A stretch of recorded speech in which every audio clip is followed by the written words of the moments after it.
என் நெஞ்சில் குடியிருக்கும் பைரவர் துணை. நான் உங்க ராகவன் புகழ். தளபதி விஜய், தளபதி விஜய், தளபதி விஜய். ஒட்டு மொத்தமா எல்லாருமா சேர்ந்து ஒருத்தனை எதிர்க்கிறாங்க. எங்க பார்த்தாலும் தளபதி விஜய் புறாக்கு பெயிண்ட் அடிச்சு பறக்க விட்டுருக்காரு, கொடுமைப்படுத்துறாரு அப்படின்லாம் சொல்லிட்டு பீட்டா இண்டியா அமைப்பு என்ன, தமிழ்நாடு அனிமல் வெல்ஃபேர் போர்டு என்ன, ஒரே கண்டன மழைய பொழிஞ்சிருக்காங்க. சோ தளபதி விஜய் ஃபேன்ஸ் ஓங்கி மண்டையில நறுக்குன்னு குத்துற மாதிரி நீங்க என்ன தமிழ்நாடு அனிமல் வெல்ஃபேர் போர்டு கிட்ட முக்கியமா கேட்கணும் அப்படின்னு நான் சொல்றேன். வீடியோ கடைசி வரைக்கும் பாருங்க. இதை மேக்ஸிமம் ஷேர் பண்ணுங்க. அப்புறம் என்ன குஜிலி மஸ்ட் பண்ணிடலாமா? எதுக்கு டிசம்பர் 31 சென்னை ஹைகோர்ட்ல இருந்து இல்லீகலா பிரெக்னன்ட் டாக்ஸ், பப்பீஸ், ஏற்கனவே கருத்தடை பண்ணப்பட்ட நாய்ங்க, இது எல்லாத்தையும் அன்டைம்ல அவசரமா புடிச்சிட்டு போனாங்கன்னு கேளுங்க. எதுக்கு கார்பரேஷன் ஆளுங்க மட்டும் இல்லாம குருவி பிடிக்கிறாங்களா ஜிப்சிஸ், அவங்கள வச்சு பிடிச்சாங்கன்னு கேளுங்க. இங்க என்ன நடந்துகிட்டு இருக்கு?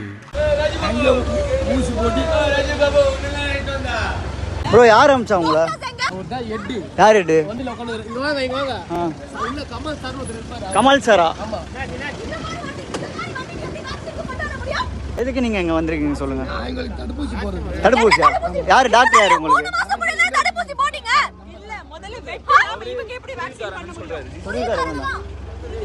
What bro, it's very wrong bro. புடிச்சிட்டு போன நாய்ங்கெல்லாம் எங்க இருக்கு அப்படின்னு மறக்காம கேளுங்க. பிரெக்னன்ட் டாக்னு கூட பார்க்காம ஆலந்தூர்ல கழுத்துல சுருக்கு போட்டு எதுக்கு ஜிசிசில வேலை செய்யறவங்க கொன்னாங்க. தயவு செஞ்சு அதை மறந்துடாதீங்க. சுருக்கு போட்டு குடிக்கிறது இல்லீகல்னு தெரிஞ்சு இந்த வேலையை பார்த்தாங்களே, அவங்க மேல என்ன ஆக்ஷன் எடுத்தாங்க? அதை பத்தி ஏன் எந்த போஸ்டும் போடல? அதுக்கே எந்த ரெஸ்பான்ஸ் பண்ணலன்னு கேளுங்க. சிவகங்கையில மாட்டை ரேப் பண்ணவன வெறும் 10 ரூபாய் ஃபைன் இருக்கிற மாதிரி கேஸ் போட்டு தப்பிக்க விட்டுருக்காங்க. அதுக்கு ஏன் போஸ்ட் போடல? அதுக்கே எந்த நியூஸ் சேனல்ஸ், எந்த என்ஜிஓஸும் பெருசா வந்து கண்டனம் தெரிவிக்கல. தயவு செஞ்சு அதை மறந்துடாதீங்க. ஆவடியில ஒருத்தன் நாயை ரேப் பண்ண ட்ரை பண்ணானே, அவனை கண்டுபிடிச்சாங்களா?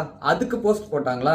புறாவுக்கு வாட்டர் கலர் பண்ணி பறக்க விட்டதுக்கு இவ்வளவு கொந்தளிக்கிறாங்கல்ல. உங்ககிட்ட ஒரே ஒரு கேள்வி ஒண்ணு கேக்குறேன். அனிமல்ஸ் ரேப் பண்ண எந்த கேஸ பத்தியும் இவங்க போட மாட்டாங்களே, ஏன் புறாவு மேல அவ்வளவு அக்கறைப்பட்டவங்க ஏன் ஒரு நாயையும் ஒரு மாட்டையும் ரேப் பண்றப்ப அமைதியா இருக்காங்க? நாயை காப்பாத்தணும்னு கூப்பிட்டா வரமாட்டாங்க. ஆனா அன்டைம்ல நாய்கள் எல்லாம் புடிச்சிட்டு போயிட்டு கொன்னுகிட்டே இருக்கிறாங்க. நாய் எங்க இருக்குன்னு யாராலையும் கண்டுபிடிக்க முடியல. ரொம்ப சீக்கிரட்டாவே மெயின்டைன் பண்றாங்க. இந்த உண்மையெல்லாம் வெளியில சொல்லிராதன்ட்டு 2 பேரும் நல்லா கவனிச்சு அமிச்சாங்களோ. கருத்தடை பண்ணப்பட்ட நாயை ஏன் இவங்க புடிச்சிட்டு போறாங்க? கருத்தடை பண்றேன்னு எடுத்துட்டு போன நாய்களை ஏன் எடுத்த இடத்துல திரும்ப விட மாட்டாங்க? மக்கள் வரிப்பணத்துல கட்டின ஏபிசி சென்டர்ஸ்ல ஏன் ஃபீடர்ஸ், ரெஸ்கியூவர்ஸ், வாலண்டியர்ஸ் எல்லாம் அலோவ் பண்ண மாட்டாங்க?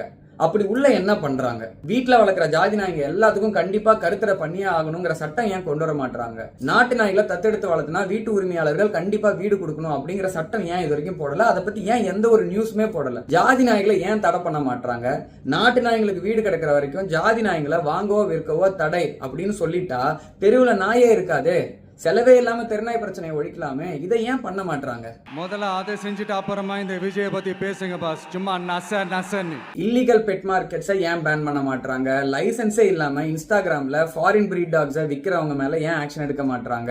பேக்யார்ட் பிரீடிங்கை ஏன் ஸ்டாப் பண்ண ட்ரை பண்ண மாட்டாங்க? இதை பத்தி ஏன் ஒரு அவேர்னஸ் வீடியோவோ இல்ல ஒரு ஆக்ஷன் எடுக்கிற மாதிரியோ ஒரு வீடியோ போடாம இருக்காங்க? முதல்ல அதை செஞ்சுட்டு அப்புறமா இந்த விஜய பத்தி பேசுங்க பாஸ். சும்மா நசன்னு. வெளிநாட்டு கார் எல்லாம் வாங்கினா ஹை டாக்ஸ் போடுற மாதிரி வெளிநாட்டு நாய்களோ பூனைகளோ மற்ற விலங்குகளையோ வாங்குறப்ப அதிக வரி போடலாமே. அதுல வர வரியை எடுத்து விலங்குகள் காப்பகத்துக்கு யூஸ் பண்ணலாமே. முதல்ல அதை செஞ்சுட்டு அப்புறமா இந்த விஜய பத்தி பேசுங்க பாஸ். சும்மா நசன்னு. ஸ்ட்ரே டாக்ஸ்க்கு சாப்பாடு வைக்க கூடாதுன்னு ஸ்கூல்ஸ், காலேஜஸ், பப்ளிக் பிளேஸ்ல எல்லாம் பேனர் வைக்கிறாங்க. ஆனா நாய்களை துன்புறுத்த கூடாது, துன்புறுத்தினால் கடும் தண்டனை உண்டு அப்படின்னு சொல்லிட்டு ஏன் போர்டு வைக்க மாட்டாங்க?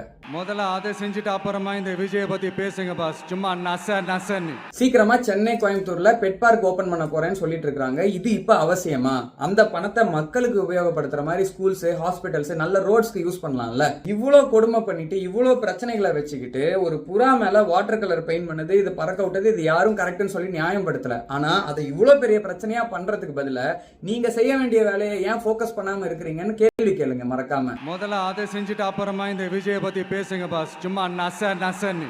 போன வருஷம் ஜூன் 6ஆம் தேதி 100 ஏபிசி சென்டர்ஸ் தமிழ்நாடு ஃபுல்லா கட்டணும். அதே மாதிரி ஒரு 5 கோடி ரூபாய் செலவுல 6 காப்பகம் கட்டணும் அப்படின்னு சொல்லிட்டு ஒரு 20 கோடி ரூபாய் நிதி ஒதுக்கி கொடுத்திருக்காங்க.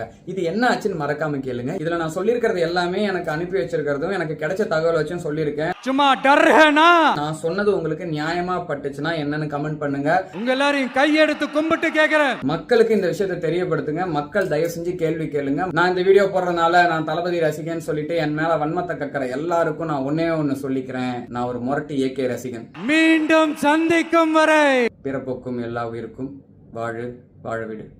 ஜெய் பைரவா.